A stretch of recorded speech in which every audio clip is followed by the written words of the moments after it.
Excellency Prime Minister Lee, Managing Director of the Monetary Authority of Singapore, Governor of Reserve Bank of India, Bharat और Singapore के मेरे साथियों, भारत और Singapore की मित्रता बहुत पुरानी है। समय की कसौटी पर हमेशा खरी उतरी है। हमारे पीपल टू पीपल रिश्ते इसका मुख्य आधार है। यूपीआई पे नाउ लिंक का लॉन्च आज दोनों देशों के नागरिकों के लिए एक ऐसा उपहार है जिसका वे उत्सुकता से इंतजार कर रहे थे। मैं भारत और सिंगापुर के लोगों को इसकी बहुत बहुत बधाई देता हूं। साथियों, आज के युग में टेक्नोलॉजी हमें अनेक प्रकार से एक दूसरे से जोड़ती है। फिनटेक भी एक ऐसा सेक्टर है जो लोगों को एक दूसरे से कनेक्ट करता है। सामान्य तौर पर इसका दायरा एक देश की सीमाओं के भीतर ही सीमित होता है, लेकिन आज के लॉन्च ने क्रॉस बॉर्डर फिनटेक कनेक्टिविटी उसके एक नए अध्याय का शुभारंभ किया है।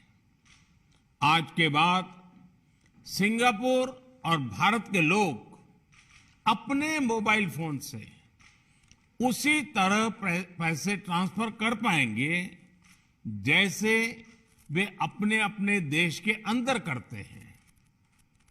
इससे दोनों देशों के लोगों को अपने मोबाइल से तत्काल कम खर्च में फंड ट्रांसफर करने में मदद मिलेगी। इस सुविधा से दोनों देशों के बीच रेमिटेंसेस का सस्ता और रियल टाइम विकल्प संभव हो पाएगा। इसका हमारे प्रवासी भाई बहनों, प्रोफेशनल्स, स्टूडेंट्स और उनके परिवारों को विशेष रूप से लाभ होगा। फ्रेंड्स, बीते वर्षों में भारत ने इनोवेशन और मॉडर्नाइजेशन के लिए उचित वातावरण बनाने को सर्वोच्च प्राथमिकता दी है। हमारे डिजिटल इंडिया प्रोग्राम से देश ईज ऑफ लिविंग में भी बढ़ी है और ईज ऑफ डूइंग बिजनेस भी बढ़ा है। इससे डिजिटल कनेक्टिविटी के साथ फाइनेंशियल इंक्लूजन को भी अभूतपूर्व गति मिली है।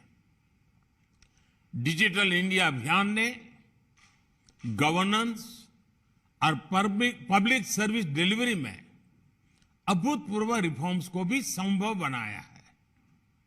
ये भारत के डिजिटल इंफ्रास्ट्रक्चर की ही ताकत है कि कोविड पैंडेमिक के दौरान हम करोड़ों लोगों के बैंक खातों में सीधे पैसे ट्रांसफर कर पाए। फ्रेंड्स, 5 साल पहले मैंने सिंगापुर में कहा था कि फिनटेक, इनोवेशन और युवा ऊर्जा में विश्वास का एक बहुत बड़ा उत्सव है। फिनटेक और डिजिटल क्रांति में भारत की सफलता की अगुवाई हमारे टेक्नोलॉजी ट्रेंड युवा ही कर रहे हैं। आज फिनटेक की दुनिया में भारत के हजारों स्टार्टअप्स अपना लोहा मनवा रहे हैं। इसी ऊर्जा की वजह से आज रियल टाइम डिजिटल ट्रांजैक्शन के मामले में भारत विश्व के अग्रणी देशों में है। आज यूपीआई भारत में सबसे पसंदीदा पेमेंट मैकेनिज्म बन गया है। मर्चेंट्स और कंज्यूमर्स दोनों ने ही इसे ज्यादा से ज्यादा वे अपना रहे हैं।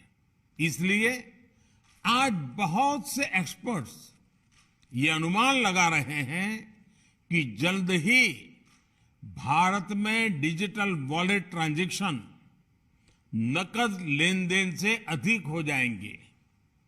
पिछले वर्ष यानी 2022 में यूपीआई के माध्यम से करीब 126 लाख करोड़ रुपए यानी लगभग 2 ट्रिलियन सिंगापुर डॉलर से अधिक मूल्य के ट्रांजैक्शंस हुए हैं।